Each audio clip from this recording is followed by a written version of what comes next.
Praise the lord. దేవునికి మహిమ కలుగును గాక. ప్రతిరోజు క్రమం తప్పక వాగ్దానాన్ని వీక్షిస్తున్న ప్రతి ఒక్కరికి యేసయ్య నామములో శుభవందనములు. సబ్స్క్రైబ్ చేసుకొని అనేక మందికి షేర్ చేసి దేవుని మాటల ద్వారా బలపరచండి.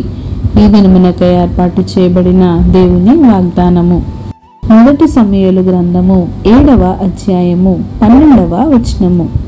ఇంతవరకు యెహోవా మనకు సహాయము చేసెనని చెప్పి దానికి ఎబెనెజరు అను పేరు పెట్టెను.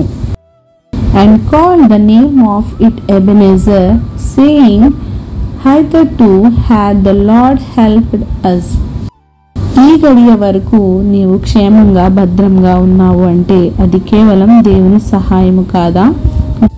గతించిపోయిన దినములన్నిటిలో నీకు కలిగిన సమస్యలు, ఇబ్బందుల నుండి, కష్టాల నుండి లేవనెత్తినది, నీకు సహాయము చేసినది దేవుడు కాదా?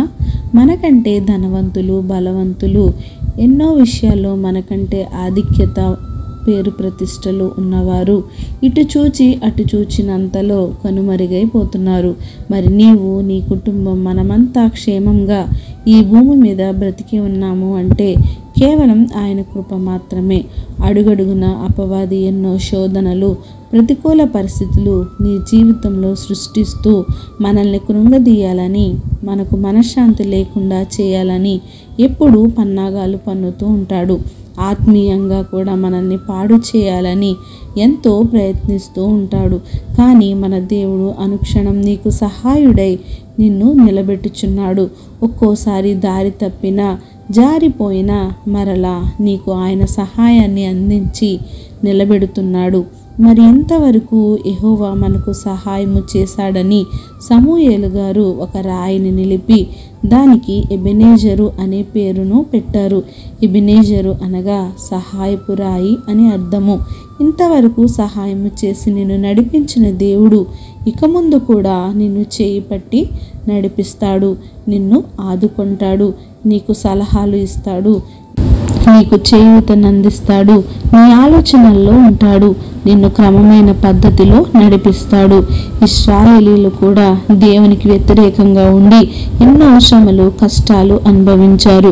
చాలాసార్లు పడిపోయి తిరిగి లేచి దేవునికి మొర్రపెట్టి దేవుణ్ణి బ్రతిమాలుకునేవారు. దేవుడు ఎంతైనా జాలి, దయ, కనికరము, కరుణ కలిగిన వాడు కనుక తిరిగి వారికి సహాయాన్ని అందించి యుద్ధాల్లో విజయాన్ని అనుగ్రహించేవాడు. నీకు కూడా జీవిత పోరాటంలో చేస్తున్న ప్రతి యుద్ధంలో దేవుడే సహాయం చేసి నిన్ను నడిపించును గాక. ఆమేన్. చిన్ని ప్రార్థన. సకల ఆశీర్వాదాలకు కారణభూతుడైన మా ప్రియ పరలోకపు తండ్రి, మీరిచ్చిన వాగ్దానంనకే వందనాలు దేవా. ఎవరైతే ఈ వాక్యాన్ని విన్నారో విని విడిచిపెట్టేవారుగా కాకుండా వారి హృదయగదిలో భద్రపరుచుకొని వాక్యానుసారంగా జీవించే జీవితాన్ని ప్రతి ఒక్కరికి దయచేయండి దేవా. మీరు మాకు సహాయకుడిగా ఉన్నందుకు వందనాలు తండ్రి. ఎంతోమంది పడిపోతున్న వారిని నిల్వబెట్టి నాయన వారికి మీ సహాయాన్ని అందించి మమ్మల్ని నడిపిస్తున్న విధానాన్ని బట్టి వందనాలు దేవా. ప్రార్థన వస్తుకొని ప్రతి ఒక్క బిడ్డని సమయంలో జ్ఞాపకం చేసుకోండి. ప్రతి ఒక్కరి ఆర్థిక ఇబ్బందులను, అనారోగ్య పరిస్థితుల నుంచి కానీ విడిపించండి. మీ సహాయాన్ని వారికి అందించండి.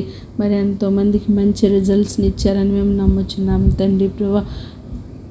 ప్రతి ఒక్క అవసరాలను, అక్కరతలను తీర్చి సమయానుకూలంగా వారికి మీ సహాయాన్ని అందించి మెండైన నిండైన ఆశీర్వాదాలు మాపై కుమ్మరిస్తారని యేసుక్రీస్తు పరిశుద్ధ నామమున ప్రార్థించి అడిగి వేడుకొంచున్నాను మా తండ్రి. Amen. God bless you all.